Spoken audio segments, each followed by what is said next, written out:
Happy, happy, joy, joy, happy, happy, joy, joy, happy. We talk about it, sing about it, and definitely complain about it, the weather. But have we come to the point where we can control the weather? Technically, that's still too good to be true, but the winds might be changing. Let's talk about cloud seeding. It's described as the enhancement of natural precipitation. To explain how cloud seeding works, we need to first talk about clouds. Clouds are a bunch of water droplets or ice crystals floating in the sky.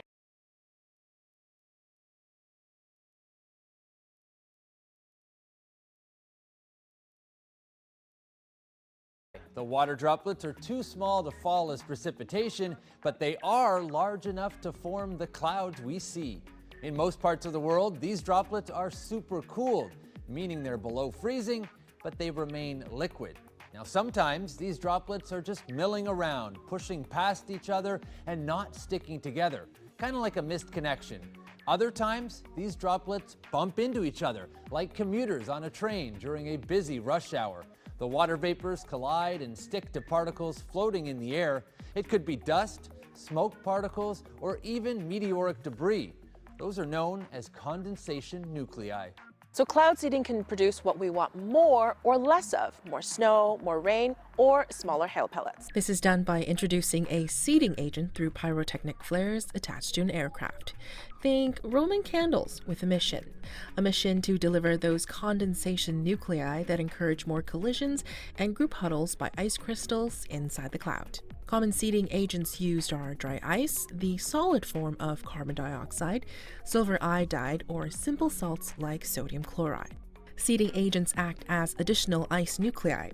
In the case of silver iodide, its structure is very similar to ice, hexagonal, which is why experts think ice wants to bond to it.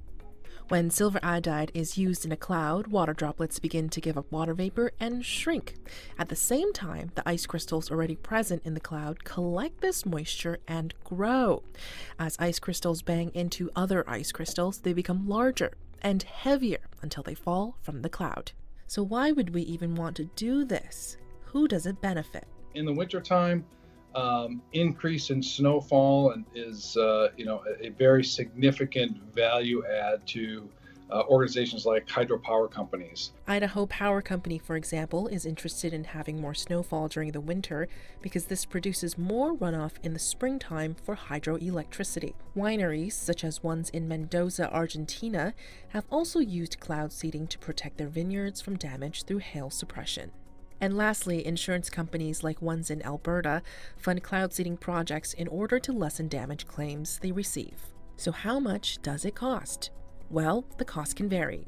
Hail is the most expensive, rain projects less expensive, running $200,000 to $1 million a year, and that might produce an extra 1.5 to 4.5 meters of snow in the mountains, or an extra 50 to 125 millimeters of rain in the summer. And you compare that to what is in the market price for water, or comparable technologies in creating more surface and groundwater, that is desalinization, groundwater recharge, some of these or even building dams and infrastructure, we're a fraction of that cost. So now that we know how it works, here are some myths busted. Why don't they cloud seed to extinguish forest fires? Because you can't create rain with cloud seeding. You can only enhance clouds that are already present. Can cloud seeding resolve droughts? Not really, because all precipitation requires clouds. If it's already dry, there won't be enough moisture to rise in the air. No clouds, no extra moisture, no chance of enhancement. However, what can be done is to increase snow production and rainfall when there are clouds to work with.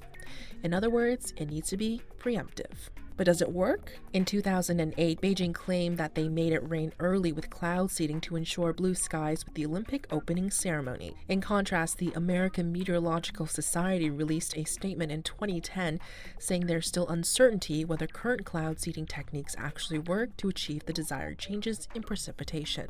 According to the World Meteorological Organization, 52 countries have a weather modification program, and many of them continue to boost funding for such operations, all in an effort to perhaps one day control the weather. Thanks for watching Global.